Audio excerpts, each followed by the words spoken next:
Do you enjoy learning with Vival? Make your experience even more exciting by becoming a Vival Group fan. Exclusive perks await fan subscribers. Get access to exclusive webinars. Enjoy free teaching resources. Check out exclusive content. Get discounts on Vival products. All of these for only 55 pesos a month. Exciting, right? Subscribe as a fan now. Here's how. Visit, click, follow. First, visit Vival Group's Facebook page. Then click Become a Supporter to purchase a monthly subscription. Lastly, follow the prompts that appear on your screen.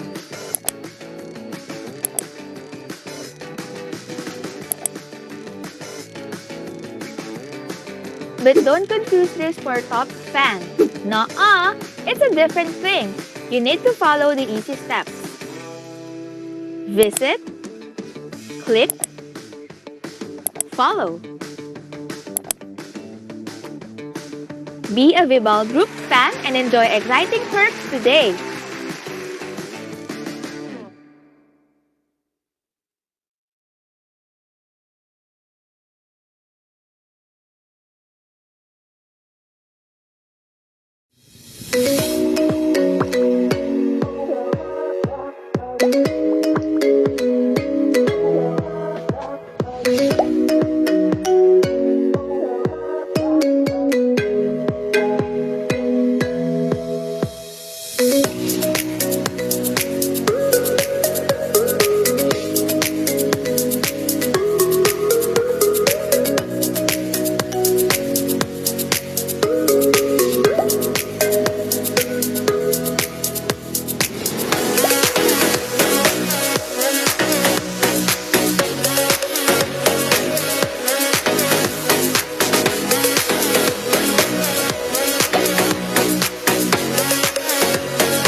Good day, Kavibal, and welcome to our Speakers Demo Reel webinar series. For the discussion today, the topic will be on integrating gratitude into daily life.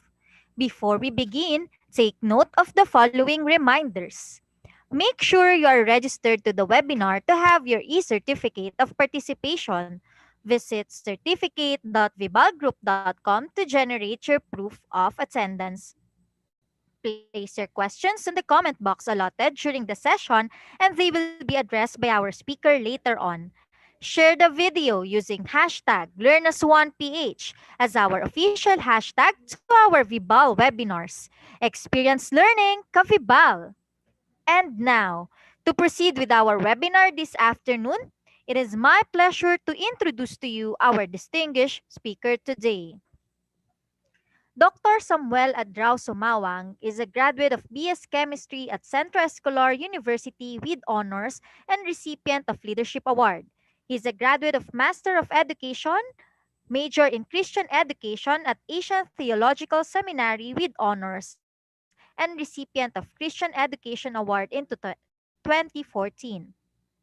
He finished his academic requirements for Master of Education, major in Chemistry at the De La Salle University. Is a graduate of Doctor of Ministry, major in Christian Education at the Open Seminary. He is a candidate for graduation for PhD, major in Educational Management at University of Perpetual Help System, Dalta. He's the founder and lead pastor of Lightfield Church Marikina and San Juan, Manila, an independent evangelical church centered for the youth aiming to meet the spiritual needs of today's generation. He's the national coordinator of PCEC, the Christian Educators Network, and National Alliance of Administrators of Christian Schools. He's the regional leader for the Philippines of Global Trainers Academy, the National Secretary of National Alliance of Administrators for Christian Schools, and is currently working as a freelance academic consultant to a number of private schools in NCR, Calabarzon, and Bulacan. He has been a motivational and inspirational speaker and a resource speaker for different areas related to Christian parenting, school and church leadership, pastoral care, values education, Christian education, science education, teacher education, and spiritual intelligence in different institutions. Most importantly, he is married to Lynn Sumawang and they are blessed with two equally beautiful daughters, Abigail Nathalie and Amara Nicole. Ladies and gentlemen, let us all welcome Dr. Samuel Sumawang. Hi, good afternoon, everyone. And it's really nice to be back in Vibal, and this time it's gonna be a little bit different. No, so today I'll be giving a demonstration teaching for the subject personal development in grade 11. But I have the one thing that's very good today is that I'll be joined with some of the teachers that I know, like in St. John Mary Vianney Academy. I have Teacher Angel here, and of course the people from Vibal. And I also have our principal here, Ma'am Liza Ayala, who's going to be joining me, and they will be my students for today. So can we ask them to have their videos on? Ayan. Okay. So before I proceed, no, to my main thing for this afternoon, I just want you all to know that our topic for today would be delivered in a way or in a strategy that I have actually been using. It's my personal philosophical belief, no, on how values education should be taught. So I call this teaching strategy as reap, because after this I want my students to reap something from the lesson. So from the word reap, so it stands for R stands for reflect, E stands for engage, A stands for adapt, and P stands for personalize. Okay. Yun. So this topic also would have to be incorporating principles of spiritual intelligence, so by Dana Zohar. So if you have some gadgets there, so you can also try to browse them and then look at it, no. So if it's something new to you, spiritual intelligence is actually a very promising discovery, no, that is being utilized in leadership. They call it quantum leadership, and it's also being used now for us to facilitate well-being seminars and webinars around the globe. Okay, so without further things, so let's begin. So let me say hi first to my students. So I'm gonna call Ma'am Liza as Liza now. Liza, can you hear me? Ayun. So ang mga students natin, we have Liza, we have Angel, we have Jacob, the only boy among the students. We have Jill. Hi, Jill. And then is JM. JM Lidesma is also our teacher. JM, are you joining us? Yan. And then Teacher Lian is also here. Yan. So these are the people that I'm seeing here. So kung sino nakikita ko sila itatawag-tawagin ko, no? Okay, so it's 3:15. So I have 40 minutes to have my demonstration teaching so that we can still have some engagement later. Okay, so let us begin. So this is my class of grade 11, and this is when we are supposed to begin our lesson. Okay, so good afternoon, everyone. It's nice to see you all again here in our synchronous discussion of another beautiful topic that I hope that it would be making you know look things in life in a better perspective. Okay, are you excited for our topic for this afternoon? Yes Okay. po. Okay, so the very first thing that I want you to do, that we always do, no, it's our check-in time. So I want you to let me share my screen now. Okay, yeah.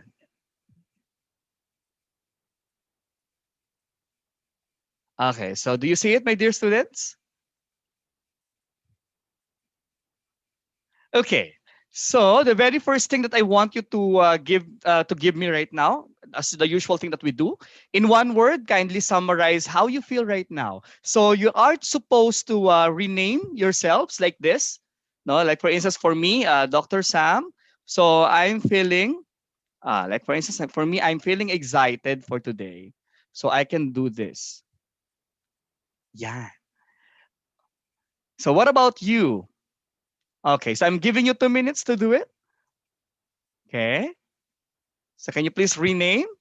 So ano kaya nararamdaman ni Jayco ngayon, ni Angel, ni Jill? Yan.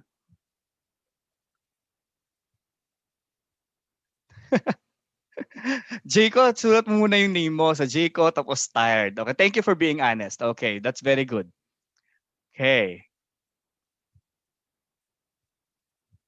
What about you, JM? How do you feel right now? Siliana. Sandy, are you there?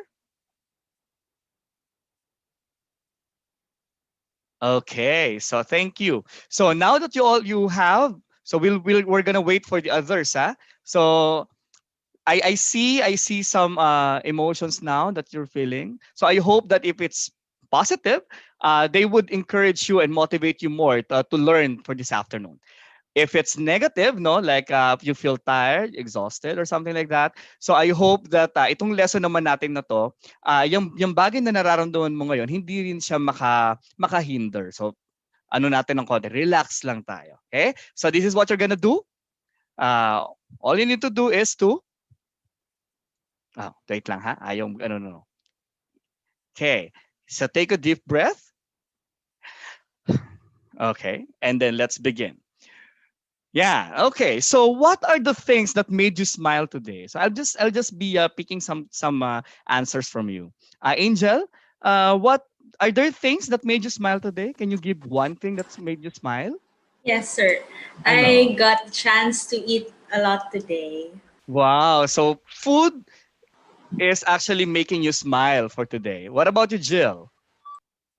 That I get to spend time with my friends today. Oh, wow, very good. So, make having time with your friends, lalo na ngayon dahil pandemic ngayon. So, buti nga nakakalabas na yung mga katulad nyo ngayon, sa edad nyo ngayon. Ano? So, it makes you happy. Of course, very good. And last one, what about you, Jaco? What made you smile today? I got to watch my favorite series. Okay, very good. Another question: who are the people who's the what particular person kaya who made your day brighter? Si Liza. Liza, can you give me your answer here? Sir, of course, my kids. Okay. What about si Sandy? Sandy, are you there? Hello, sir. Meron bang tao na nagpa-bright ng day mo sa araw na to? My colleagues, sir. Okay, very nice. Ngayon, ang next question ko is this, okay? Uh, Did you say something to that person that made you smile or made you happy for today? Si Angel kaya. Angel, uh, dun sa ano sa pagkain mo ngayon, did you thank someone or what or did you say something to the person who cooked, for instance, your food right at in the morning? Anong ginawa mo? Actually, sir, wala po. It's just that Hmm. I really have it today. Okay, very good. Thank you for being honest. What about Sandy? Sandy, what did you say to your colleagues that made your day brighter today? I said thank you, sir. Okay, thank you. Now, what about this thing? Is there anyone or anything or any situation that made you feel heavy or burdensome for today? Just like this guy, no? The question is, did you do the same? Like Sandy, for instance, is it easy for you to thank that person? Kung halimbawa baliktad ang ginawa niya sa'yo, na hindi, di ba may mga araw tayong ganyan na, parang ganon, kumbaga nakita ko pa tong taong to. Is it easy to say thank you, Sandy? No, sir. Why? Kasi sir, ang pagpapasalamat is ano siya, positive siya. Pero kapag yung nararamdaman niyo po ay hindi maganda, so mahirap po para maging grateful Okay, so mahirap sa isang bagay. kasi oo, thank you for being honest. Tama 'yan, no? Bilang isang kabataan, yan din nararamdaman mo talaga 'yan. You just have to be honest with your feelings, no? Otherwise, kung wala na tayong problema, edi wala na tayong lesson ngayon. Okay? Iyon. So, thank you for being honest. Meron bang may ibang sagot? Like for instance, kahit na hindi naman okay o may ill feeling ka inside, pero ganun pa rin, nakakapagpasalamat ka pa din. Halimbawa, nagkasakit ka, I thank you, Lord, for this sickness. Can you have that kind of expression? May ganyan na ba kayong feeling before na nagawa niyo 'yan? Meron ba? Mukhang wala. Okay. So, unanimous tayo sa part na 'yan. Sige. That's why our topic for today is very relevant to the daily things that we're actually experiencing. No? So, our topic for today is being grateful or being thankful. Gratitude. Okay? So, is it necessary that for every day, kailangan ba tayong thankful sa mga bagay na mga nagpapasaya sa atin at even mga bagay na nagpapalungkot sa atin? So, can we be thankful for those things which are making us or the people that are making us feel ill or for feel in a negative way? It's beneficial for us to be grateful. So those are the things that we're going to ponder, no, as we journey with learning today. So when we talk about being grateful, if I may ask, who is a grateful person? Para sa iyo, Jaco, sino yung mapagpasalamat na tao? Who is a grateful person for you? For me, yung grateful na tao is contented and satisfied kung ano yung meron siya at saka yung natatanggap niya. Wow, big words and very nice words. The next question is this. It's still for you, Jaco. Do you consider yourself a grateful person? Ako po ulit, sir. Yes, Jaco. Do you consider yourself as a grateful person? Yes, I consider myself as a grateful person po. Well, okay, very good. Okay, let's stop from there. What about you, Jill? Who is a grateful person for you?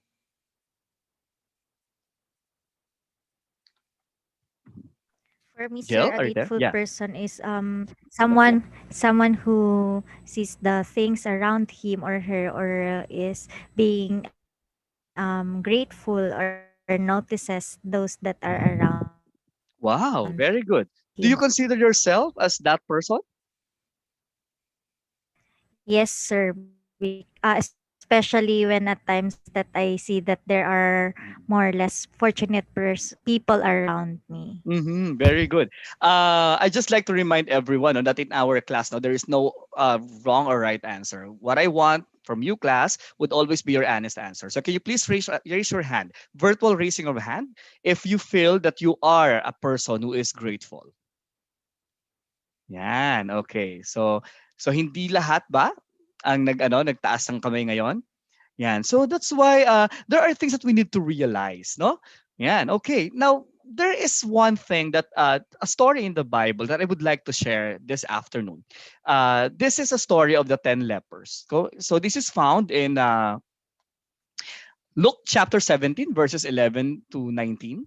Okay, Angel, can you please read our passage for today? Yes, sir.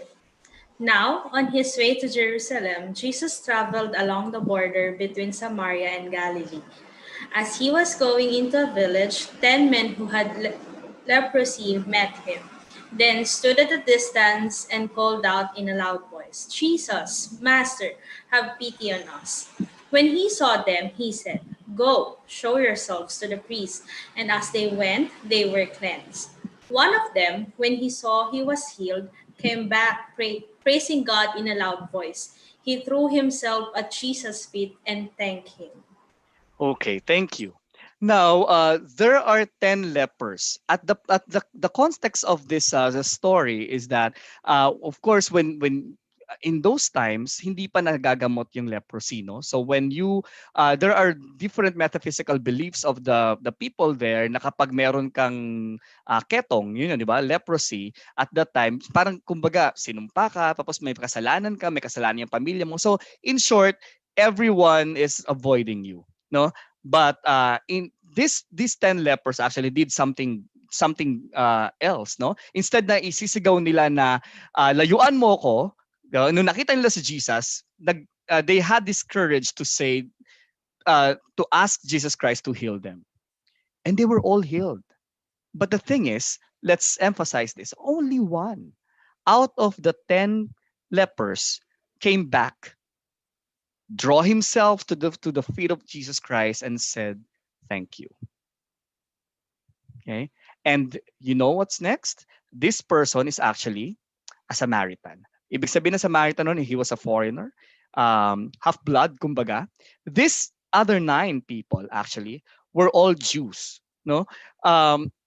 Sometimes, ang nakakapagtaka kasi, lahat tayo, no, may mga prayers tayo answered prayer.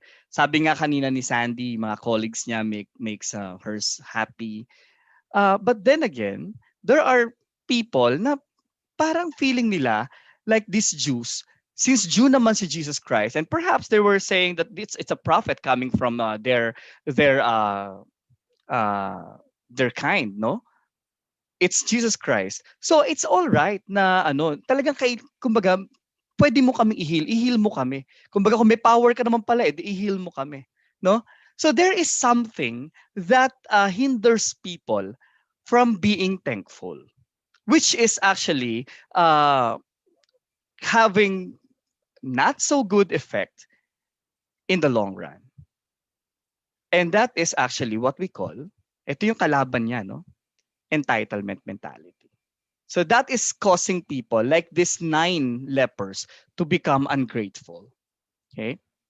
Now, sometimes ba, like for instance, you're already in grade 11, and you know that your parents are should be responsible enough to send you to school. Are you thankful still for your parents that they are still sending you to school even in the midst of the pandemic right now? Ikaw, Angel, what do you feel about going to school ngayon na pandemic? Are you feel Sir, happy? Do you feel happy? yes, sir. Because I'm still privileged to be part of the school year kahit po may pandemic. Very good. What about si Jill? Ayan. Yes, sir, because my parents are risking their lives and their health just to send us to school. And there are a lot of students and kids that can't go to school because of the current situation po. Okay, very good. It's nice to hear that my students are really grateful to their parents. Can you please raise your hand again virtually if you feel grateful that you are being sent in school, that your parents are really doing their best, no, kahit na they're risking their lives. Yeah, very good. It's nice to know that you are all doing that. Know that that feeling that you're still thankful of all these things. Are you thankful that we are just at home? No, na ang mga malls ay ang tagal, no, ang tagal ng malls na bago nag-open para sa mga kaedad ninyo, no. Sinisisi niyo ba ang gobyerno natin, okay, sa hindi pagpapapasok sa inyo sa mall? Na-miss niyo yung mall, di ba? At least, no, with these things, ba, na-realize mo nakakamiss din pala lumabas, no, nakakamiss pala to mga kaibigan ko. Kaya katulad kanina ni Sandy, natutuwa ako as she opens that she with her colleagues, with her friends, kasi ngayon natin nai-enjoy kasi talagang hindi ka nalalabas basta-basta lang eh. No? It's an effort for you to go out because you have to have mask, you have to have your face shield na hindi mo naman ginagawa yan before. And katakot-takot na ano yan, na paalam yan muna sa mami at sa daddy natin bago talaga tayo papasok or pupunta sa kung saang lugar. Unlike before, no? Na, oh mami, alis na po ako. Things like that. Ngayon hindi eh. You make sure that you alam mo yung kumbaga you treasure that moment kasi hindi mo alam kung kailan ulit kayo lalabas. Mamaya diyan mag-totally lockdown na naman tayo. But you know guys, aside from that, no, there is this article in that Forbes magazine published, and it is about the 7 scientifically proven benefits of gratitude that will motivate you to give thanks year round. Since we are still starting a year, it's 2021, but still may mga tao pa ring naiwan yung naiwan yung emosyon nila ng 2020 sa sobrang disappointment. Mapabata, mapamatanda, walang pinipili kasi nga wow, we're starting a decade and then boom, ito pala yung pagsisimula ng decade, no? Kaya maraming naiwan na ungrateful feeling. But we should not be enslaved of that ill feeling. You know why? Because there are actually benefits of being grateful. One, look at this. Being grateful opens the door to more relationships. Bakit kaya? Can you tell me an idea? Bakit kaya ang pagiging mapagpasalamat would really open opportunities for you to have more relationships. Yung simple lang na halimbawa nagpasalamat ka sa isang stranger halimbawa na tumulong sa iyo, no? Sa tingin niyo ba magko-cause yun ng halimbawa, uy, I found another friend, no? Kahit digital or whatsoever kung saan man kayo nagkita. So showing appreciation can actually help you win new friends. Okay? So yung ibang parents, baka iba yung parents nyo to, no, nagwo-worry na wala kang kaibigan. Baka kasi there is something that you need to add, no, in your life. That simpleng mga bagay na binagawa sa'yo, simpleng pag-PM sa'yo, oy pre, okay ka lang ba? Yung mga ganun, no? Oy sis, okay ka lang? Oy BFF, no? Okay ka ba ngayon? Do you feel better? Yan, kasi nag-post ka na parang masama yung pakiramdam mo, tapos nagpasalamat ka. Thank you for asking that or for taking an effort para i-PM ako. Kasi hindi naman lahat ng 2,000 friends mo in FB at mga followers mo in Instagram would really do such effort. Naisip niyo ba yon? Okay? Pangalawa, being grateful improves physical health. Sa tingin niyo, tingnan niyo yung mga kabataang to, no? Kapag halimbawa marami kayong dinadala dito, naranasan niyo ba yan? Tanungin nga, Liza, are you there? Meron ka bang experience na kung saan yung hindi maganda yung feeling mo, tapos sumakit yung dibdib mo? Did you feel that? Yes, sir. Mhm. Di ba, no? So it's really real na kapag ka meron kang ill feeling, can you share more about your experience? Yeah. Kasi sir, di ba pag meron kang dinadala na may iniisip ka na problema, mabigat yung feeling. So, once na i-release mo yun, i-share mo with a friend, or i-lift up mo kay God, mas gumagaan yung feeling mo pag ganun. Wow. Mm-mm. Yun. So this is true pala, no, that people would have to be feeling better, no? Kapag ka wala yang mga tawag dito, wala yang mga bagay na yan na we keep on bringing in our daily life, no? Sumasakit ang balakang, ang bata-bata sumasakit ang batok, sumasakit ang ulo. Ang sakit ng lahat, no? Because of this. And actually, to add more to that, in the psychological part of our body, our mental health, no? According to Robert Emmons, who is also a psychologist himself, no? He said that gratitude effectively increases happiness. Yan, nakalagay kay Angel, happy. So malamang si Angel, maraming baong pagpapasalamat sa buhay. So it also reduces depression. So it solves our problem right now in your generation. So being grateful reduces a multitude of toxic emotions. Kaya nga tanggalin natin yung mga negatrons, ang tawag natin doon, di ba? The negatrons of our lives. Envy, resentment, frustrations, and name it. No? All those things. Name it and then throw them away. No? Every single day of our life. And instead, look up. Sabi nga ni Liza kanina, look up. And then, just smile. And then, i-lift mo lang yan kay Lord. Yon, for those who are really very, very spiritual in that sense. Okay, next one. Being grateful enhances empathy and reduces aggression. Pansin mo ba minsan parang ang init-init ng ulo mo lalo na sa isang tao, no? May mga parang ganyan lagi. Ako, halimbawa, in the other semesters that we had before, may mga away-away sa inyo. Pero ngayon, na-lesson. Is it because na hinalesen yung pagkikita-kita nyo? Or natututo na rin kayo no, na magpigil no, sa inyong mga social media accounts ng mga bagay na hindi naman nakaka-contribute no, sa ikagaganda ng araw ng bawat isa. Okay? So, grateful people are more likely to behave in a pro-social manner.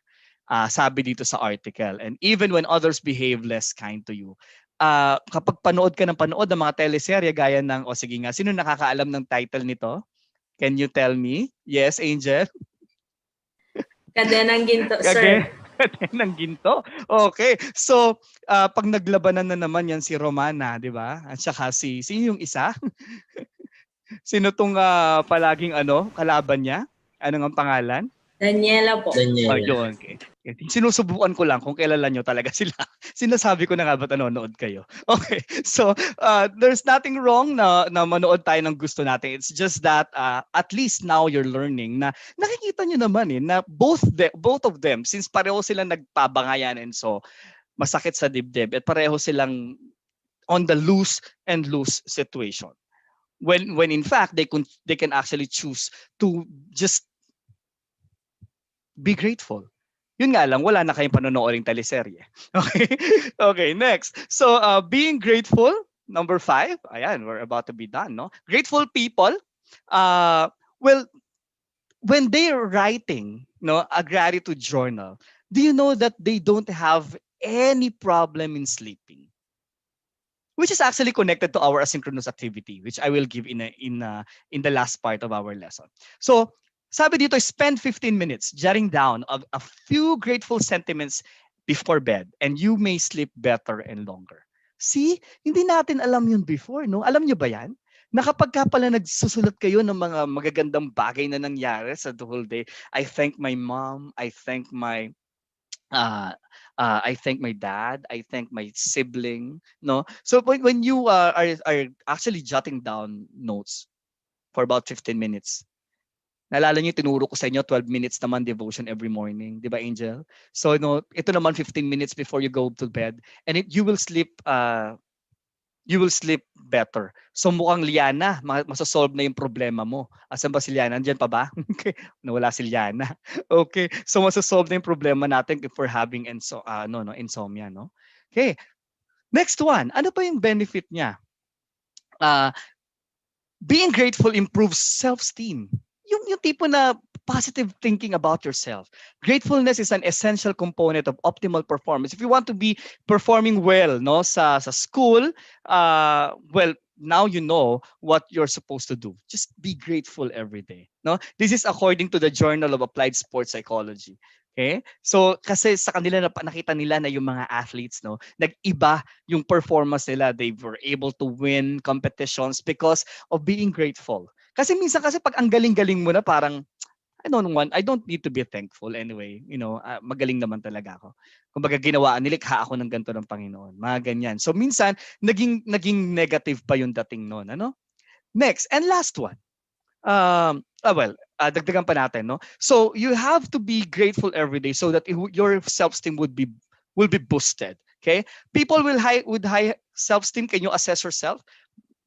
If I ask you, do you feel like being always accepted? Wala kayong issue dyan? Okay? You are proud of what you do.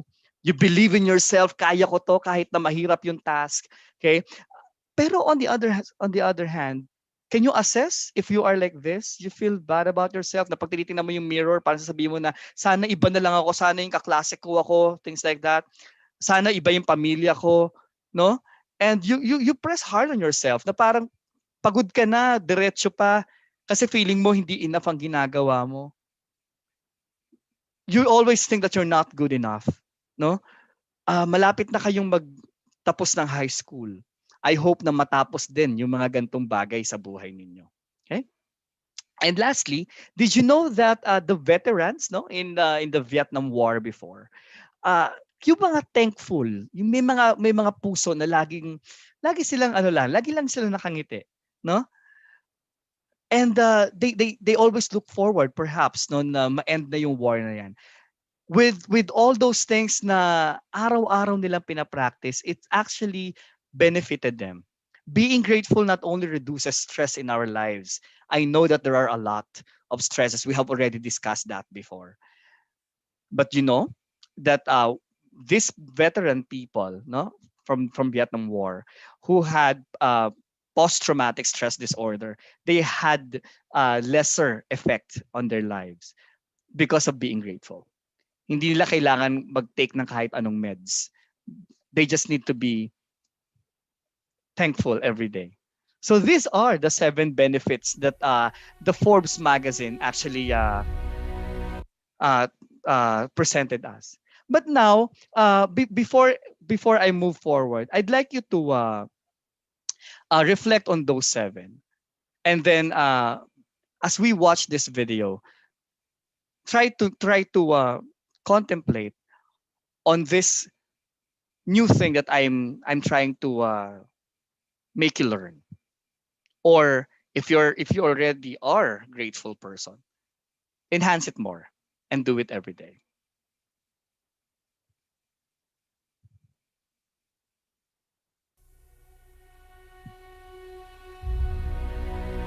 It's always fascinated me that we spend so much of our lives searching for the things that we realize in time we had all along. That our journeys bring us full circle, our stories end how they began, and in the end, we fade away holding tightly to that from which we emerged. Not because we fell short, no, but because eventually we realize how simple things really are from the outside looking in. We realize what we have. Speaker Dennis Waitley once said, happiness cannot be traveled to, owned, earned, worn, or consumed. Happiness is the spiritual experience of living every minute with love, grace, and gratitude. That's why times like these, when we get to look around and recapture our perspective, means so much. Almost as though it's reassurance that, yeah, life can be hard, frustrating, abstract, but that at the core of everything is contentment, is enough. It's why we need not search for love we are in fact surrounded by. We need not search for hope when it's ingrained in every breath, or reassurance when it's a phone call away. I once heard an interesting idea that we only see what we focus on. And not only metaphorically, but literally, so much of life exists outside our periphery. If you can walk down the same street every day and see something new each time, imagine the power of readjusting how you see life as the sun comes up in the morning. Imagine pulling more of what matters into focus, becoming living proof that we don't need to wait until things are gone or changed to appreciate what we have and who we are. I think that's why Cicero said gratitude's not only the greatest of virtues, but the parent of all others. Because when one can look around and see all that they have, scarcity has to give way to abundance. Fear becomes hope, the mundane becomes beautiful. Gratitude is power because it's not acquisition, it's awareness. A reset button. A tap on the shoulder reminding us that life is about the people who make it worth living, The times we spend together, it's a reminder that the minutes aren't ticking towards some life altering grand finale, but that each second is, in and of itself, a miracle.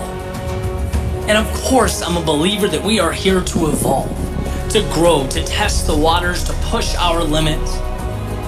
But I'm also a believer in asking why. And it seems to me the answer is not to obtain something new, but to share who we are with the world. Not to get what we don't have, but to make the most of what we do.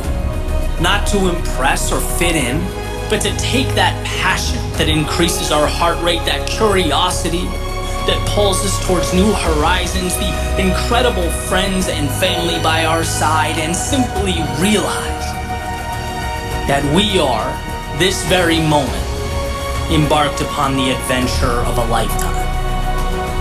And for that, I am forever grateful. Okay, grade 11, I'd like you to realize that we all have the opportunity to cultivate being grateful. Simply take a few moments to focus on all that you have rather than complain all the things you think you deserve. And you will always be forever grateful as well. In August, I just want to share that last August, I was actually diagnosed of an autoimmune disease. And of course, that shatters me, for a while. But then I'm still grateful. Kasi I can still teach you. I can still do my thing. I can still be a father to my children. I can still be a husband to my wife. So kayo naman, um, just be contented. Kasabi nga ni Jayco kanina, no? So and always take note of the small details that are making you happy. Even those things that are not making you so happy. And then reflect a while, and I challenge you, no, that you also be thankful for these difficult people around you. No, yung mga hindi mo napapasalamatan, try to thank them. Kasi as the Bible would always be guiding us and saying, in everything, give thanks. For what? This is not your will. This is the will of God in Christ Jesus for all of you. Okay? So, before we do our last activity, no, we're actually doing this as our asynchronous activity after this for 32 days. No? So you are to write a gratitude journal every night, and then so that I would know if you have personalized this thing that we have learned today in our personal development class, and then tell me, no, how has it affected your life after this challenge. Okay, so now before we end, as we always do, in one word, how would you summarize how you feel right now? Do you still feel the same? What about you, Jaco?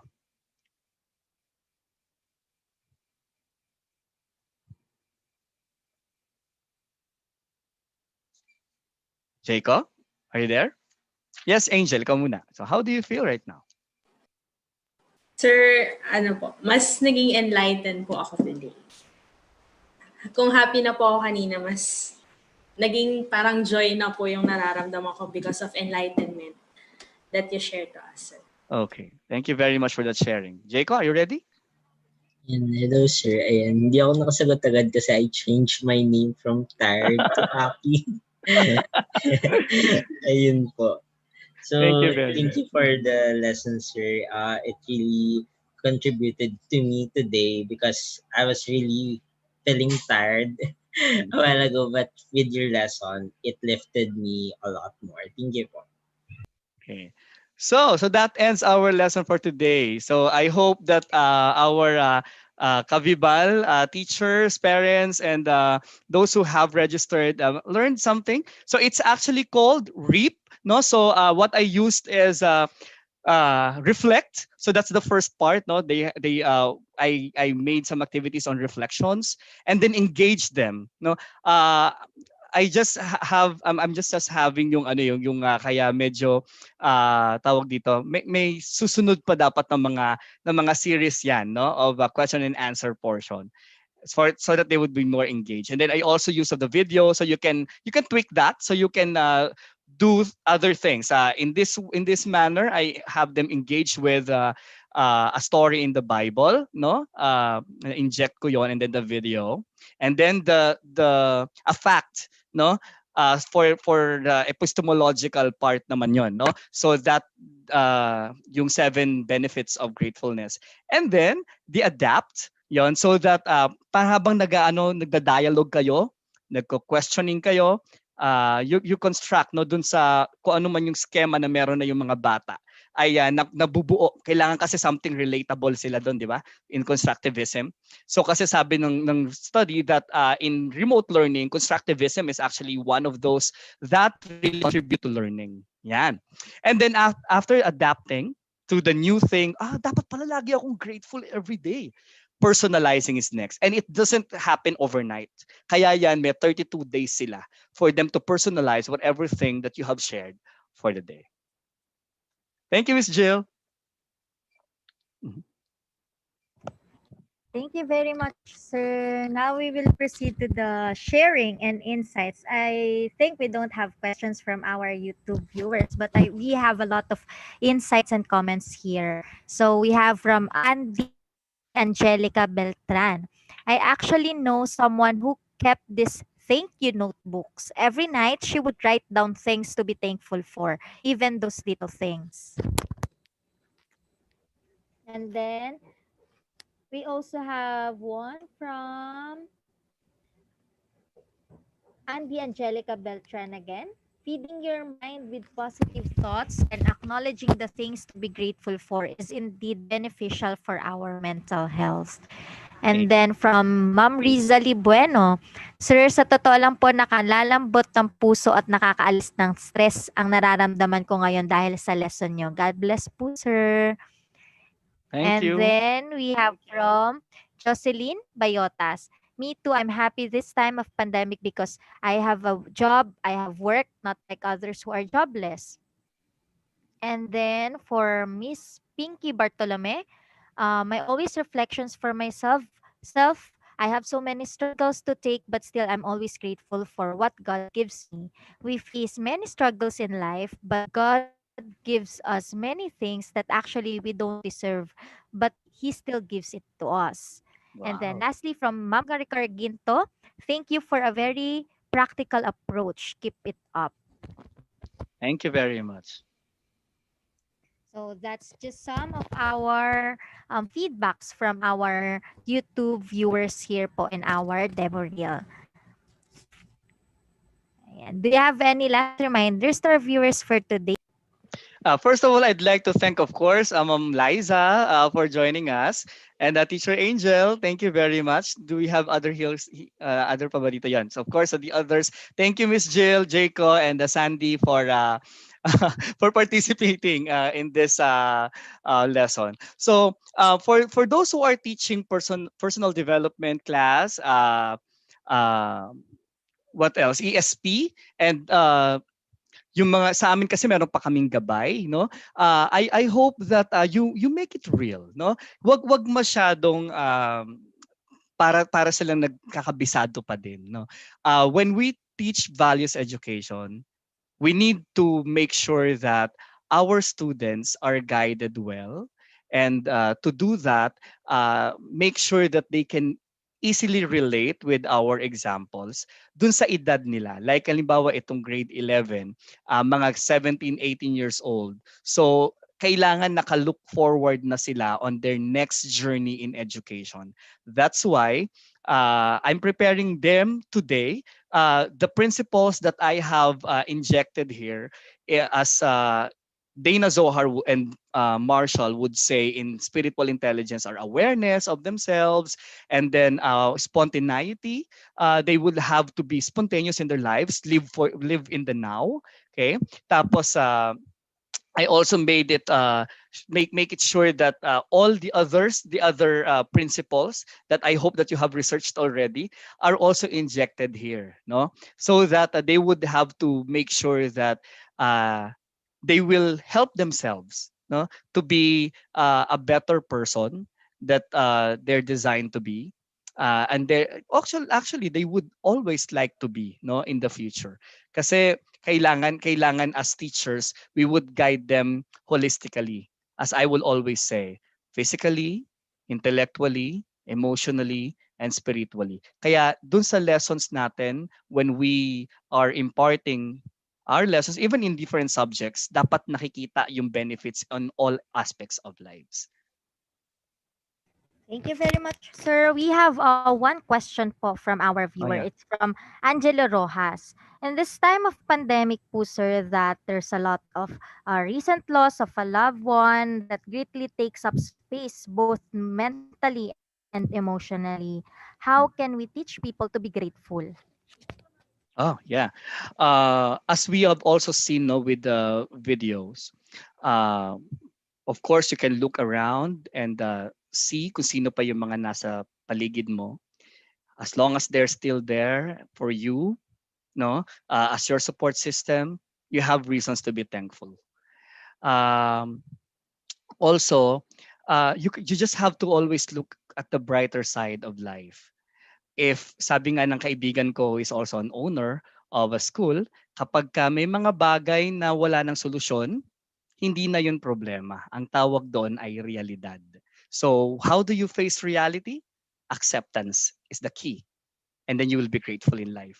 Pero if it's a problem, do everything to solve your problem. Thank you very much, sir. There we have it. In behalf of Bibal Group Incorporated, I would like to thank our speaker for today for this very interactive, insightful, and inspiring demo teaching session. It is an honor to have you with us today, sir. And to all our Kavibal viewers, all thanks to you for your continuous patronage to our daily learning session, especially to our student teachers or our teachers who acted as students for Dr. Samuel's demo teaching. Don't forget to register to get your e-certificate of participation. We also encourage you to subscribe and watch on our official Vival Facebook and YouTube channel. Muli, maraming salamat at magandang araw sa ating lahat.